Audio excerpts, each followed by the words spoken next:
Hello everyone, आज हम समझेंगे सॉवरेन क्या है। और मैं बहुत जल्द ही आपके सामने प्रेम्बल का एक सीरीज़ ला दूंगा जिसमें कि प्रेम्बल में जितने भी कीवर्ड्स यूज़ किए हैं आपको अच्छे से समझ में आ जाए, क्योंकि ये समझना बहुत ही ज़रूरी है। अगर आपको कीवर्ड्स पता चल जाते हैं प्रेम्बल्स के, तो वो सब एक बेसिक कीवर्ड्स होते हैं। पॉलिटी में कुछ बेसिक कीवर्ड्स होते हैं जिसको आप समझ लेते हैं तो आपका जो पॉलिटी सेक्शन है वो स्ट्रांग हो जाता है, आप पॉलिटी में अच्छे हो जाएंगे।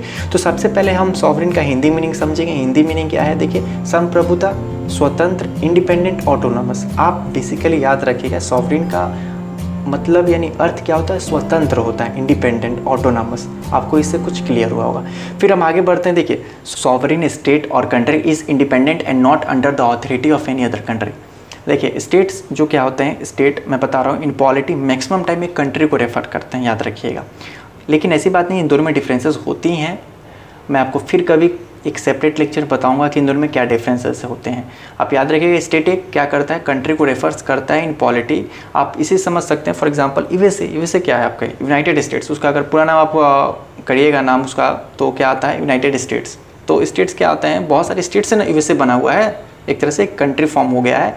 तो और इसको एक फेडरेशन भी बोलते हैं कि किस टाइप के फेडरेशन में आता है। आपने क्लास 10 में भी पढ़ा होगा कि ये यूएसए किस टाइप के फेडरेशन में आता है। अगर आपको पता है तो आप कमेंट बॉक्स में मुझे कमेंट कर सकते हैं, बता सकते हैं। देखिए, सॉवरेन स्टेट और कंट्री इज़ इंडिपेंडेंट, कहने का अर्थ यही है कि कोई भी स्टेट या कोई भी कंट्री क्या है, पूरी तरह से इंडिपेंडेंट है। वो किसी अदर कंट्री के ऑथोरिटी में नहीं आता। देखिए, किसी अदर कंट्री के ऑथोरिटी में नहीं आने का मतलब क्या, मैं आपको बता रहा हूँ। देखिए, थोड़ा सा हम लोग यहाँ पीछे जाएंगे। एक और चीज़ यहाँ टर्म को हमें समझना है, वो है डोमिनियन स्टेट और स्टेटस के बारे में। ठीक है, वो क्या होता है, डोमिनियन स्टेट क्या होते हैं, डोमिनियन स्टेटस क्या होते हैं। देखिए, अगर हम अपनी हिस्ट्री में जाएँ तो जो हमारे लीडर्स थे वो मांग कर रहे थे पूर्ण स्वराज की। पूर्ण स्वराज हमें चाहिए। पहले वो आज़ादी की मांग कर रहे थे कि हमें क्या चाहिए, भारत को आज़ाद करो, तुम सब जाओ यहाँ से, एक तरह से हमें आज़ादी चाहिए। लेकिन बाद में उनका आया एक नया कि हमें पूर्ण स्वराज चाहिए, पूर्ण स्वराज चाहिए। क्यों?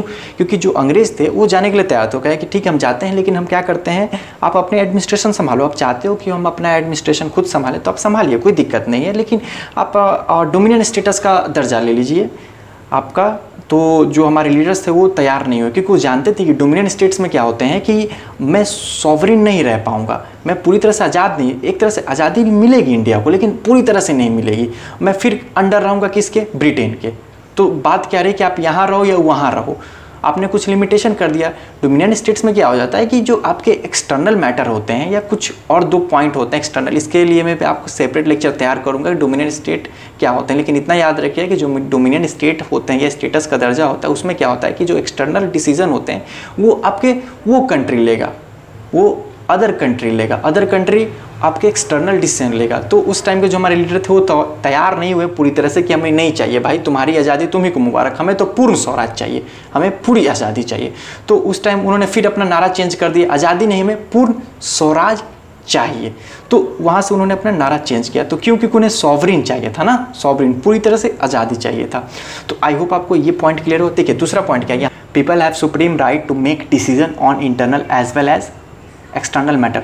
पीपल की जगह पे आप स्टेट को भी रख सकते हो या कंट्री को भी रख सकते हो, कोई दिक्कत नहीं। हैव सुप्रीम राइट यानी स्टेट हैव सुप्रीम राइट या country have supreme right to make decision, यानी वो कंट्री जो सॉवरेन है आपकी, वो स्टेट जो सॉवरेन है उसका एक राइट है जो डिसीजन रख सकता है, वो डिसीजन तैयार कर सकता है। वो कंट्री, वो स्टेट जो अपना डिसीजन तैयार कर सकता है बिना रोक टोक के, किसी कंट्री के दबाव में नहीं आकर। वो किसी कंट्री के अधीन नहीं है, किसी कंट्री के अंडर नहीं है। वो internal as well as external matter पे अपना डिसीजन अपने कंट्री के लिए खुद ले सकता है। इंटरनल इन द सेंस अपने कंट्री के अंडर, अपने कंट्री के अंदर वो जो चाहे वो डिसीजन ले सकता है, वो जो लॉ चाहे वो ला सकता है।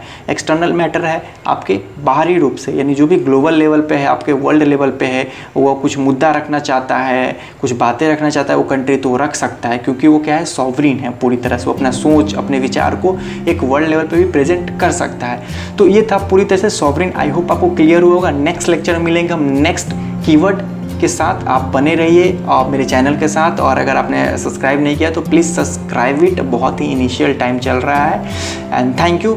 आपको नेक्स्ट लेक्चर में हम मिलते हैं।